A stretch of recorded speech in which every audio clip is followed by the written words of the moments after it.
I've been with scores of families and individuals in their time of bereavement, and I have personally suffered the loss of people who were very close to me. And there's one thing I know about grief, and that is that grief is holy. Grief is sacred. Grief is a form of love. It's our custom to have a transformational theme for our worship services every month. And for the month of October, we chose death for our transformational theme. Now, why would we do that? Well, it's because death is an ever-present reality. It is the other side of life. We all need to die, and there are people dying all around us, but our culture wishes to ignore death as much as possible, pretend it doesn't exist. We don't like to think about it, and we don't like to talk about it. But if we do push death out of our consciousness, it takes away from our appreciation of life and its finitude and its preciousness. We can take life's preciousness into our hearts if we know that it will end. No true spirituality can exist without coming to terms with our own death and the death of our loved ones. As my friend and colleague Forrest Church wrote, love and death are allied. Grief is a sacrament. In 2006, Forrest, who was for many years the minister of the All Souls Church in Manhattan, was told that he had terminal cancer of the esophagus. After treatment and a period of remission, the cancer returned, and he died in 2009. And through sermons and conversations with his family and his congregation, they made that journey together, and he faced it honestly and bravely and wrote about it in the best book I've ever read about grief and death. It's called Love and Death.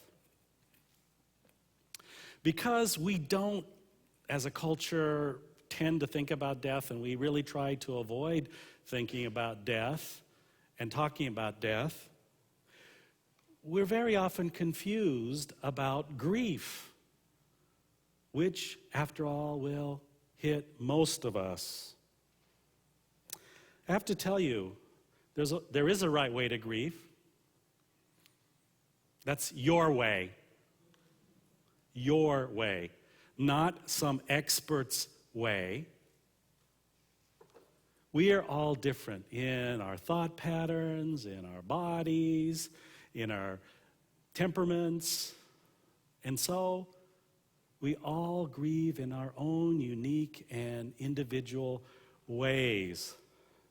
But the reason I bring this up is because people want to think somehow that there is a right way to grieve. And if certain things aren't happening for you, then you must be doing it wrong. And I would like to lay your mind at rest. Your body, your spirit knows how to grieve. You probably heard or read about Elisabeth Kubler-Ross's 5 stages of grief. Do you remember those? Maybe you've run into them. Denial, oh no, this didn't happen. Anger, why did it happen to me? Bargaining, I'm not sure what that is.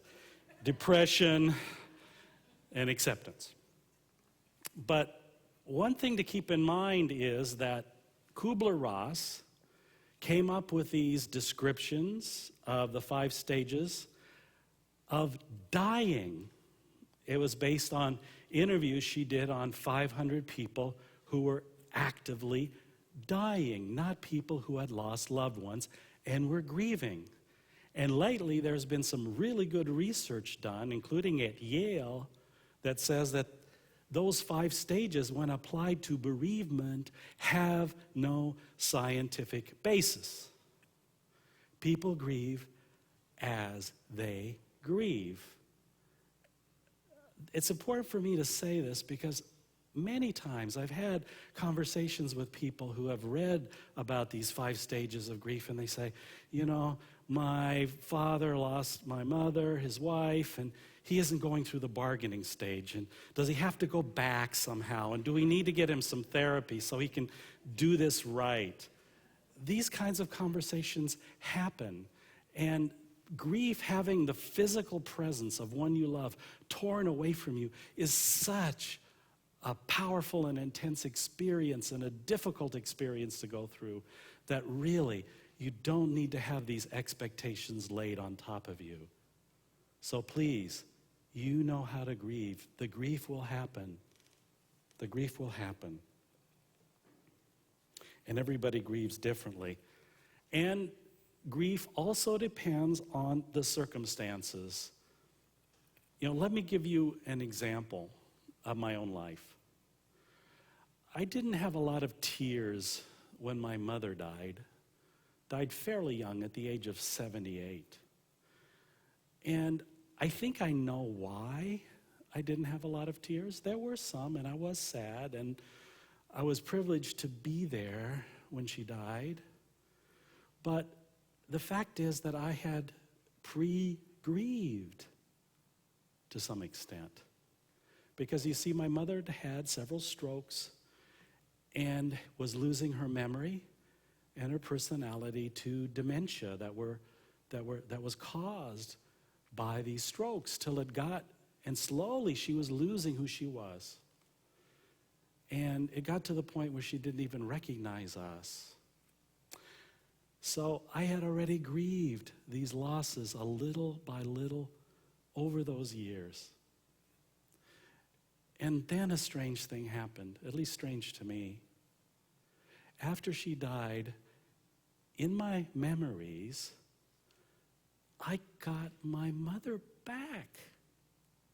I got her back the way she was before she had her first stroke. This vibrant, witty, fierce, and stubborn woman that I loved came back to me in those memories where I could cherish and love her again.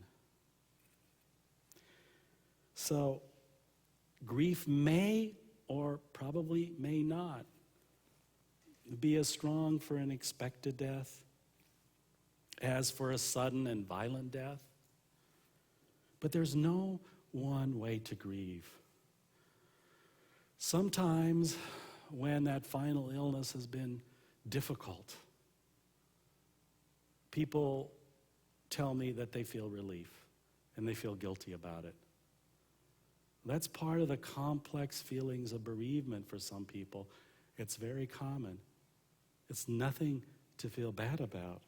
It's simply true. When you lose somebody close, don't be surprised if you have emotions that are outside your normal emotional repertoire. An almost universal experience right after a loss is an emotional numbness, and that confuses people because they know that they've had this incredible loss, but they're not feeling it. And it is almost universal that for the first time, a few days or even weeks, you don't feel much. And my hypothesis is that that's nature's kindness.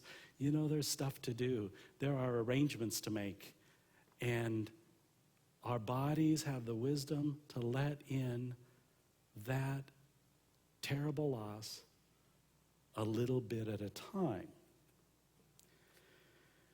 Our culture, like I said, isn't very good at recognizing the reality of mourning. You know, it used to be that people would wear black clothing for a whole year, or at least a men would wear a black armband so that people would see immediately that they were in mourning, and not to expect them to be their old self, or to understand that there was something deep and sacred happening in their lives as we interacted with them.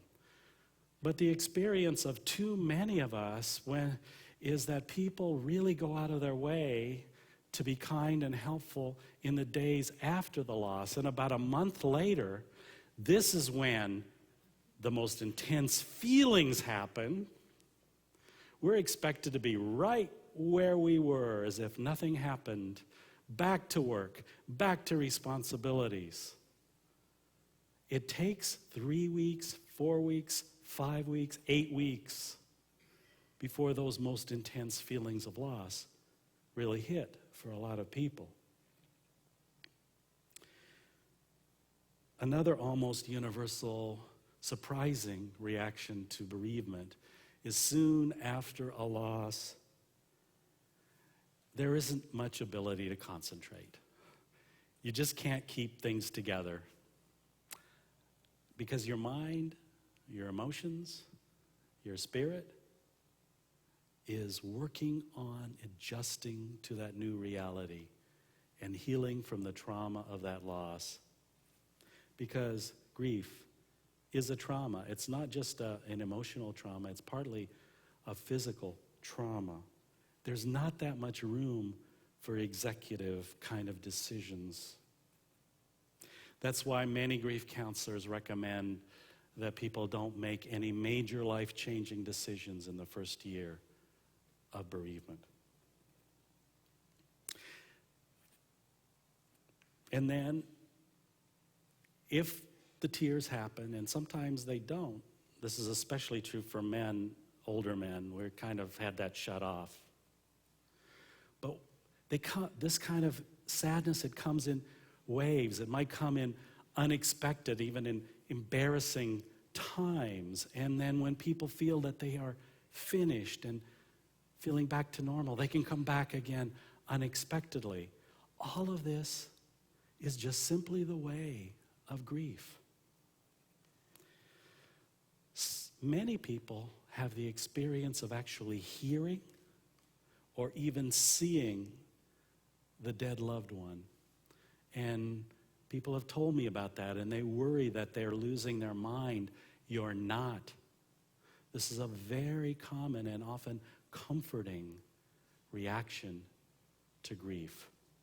It doesn't mean you're crazy. Grief might take a year or two or many, especially if that loss is untimely and unexpected.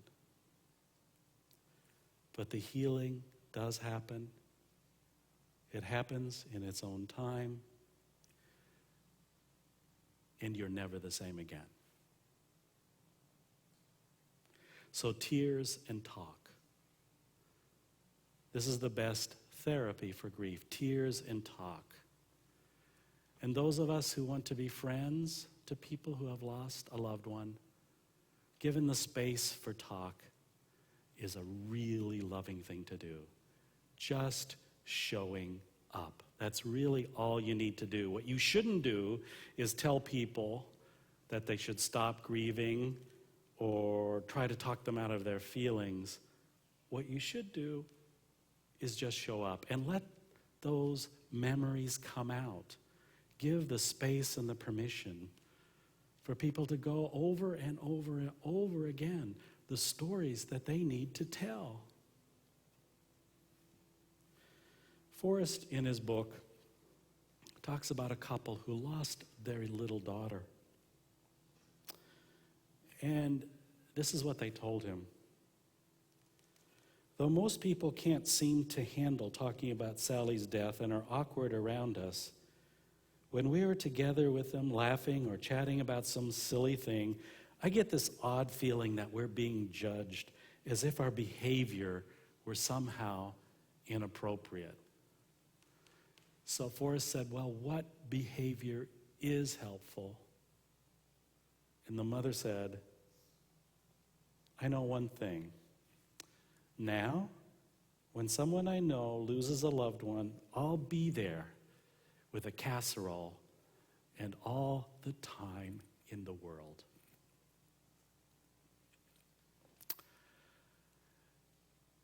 The way the world is that grief is the price of love. You can't have love without loss. You just can't. Everyone you love, you will lose at some time or other, in some way or other. This is really hard to live with. And there is a way you can avoid it. You can simply shut off love. You can simply push love out of your life. You can simply not be vulnerable and open to loving other people, to caring about them, to letting them into your life, to interacting with them, laughing, giving them affection, appreciating them. You can stop doing that. And that's the only way you can avoid loss and grief, because grief is the price of love. And it takes courage to love, knowing this. Most people, feeling the pain of their bereavement, if given the choice of never having had that love, never having had that person in their life, would gladly go through what they are going through so that person can be there for them. And it's very important to know this. Our relationship with our beloved dead does not end. Yes, it's very, very painful to lose physical presence of someone you love, to be able to touch them and speak and hear their voice. But your relationship with them continues. They are part of your life still, just as they were when they were in another room, just as they were when they were in another city. They are still there because they are part of your life. Their words, their deeds, the essence of who they were, your love for them, their love for you, it's all there. It doesn't have anything to do with their physical presence. They become a part of you. You never lose them. When my father died, a friend said something to me which was extremely comforting. He said, "You know, Arvid, right now, while your loss is so fresh, those memories of him feel like another goodbye. Every memory is another goodbye.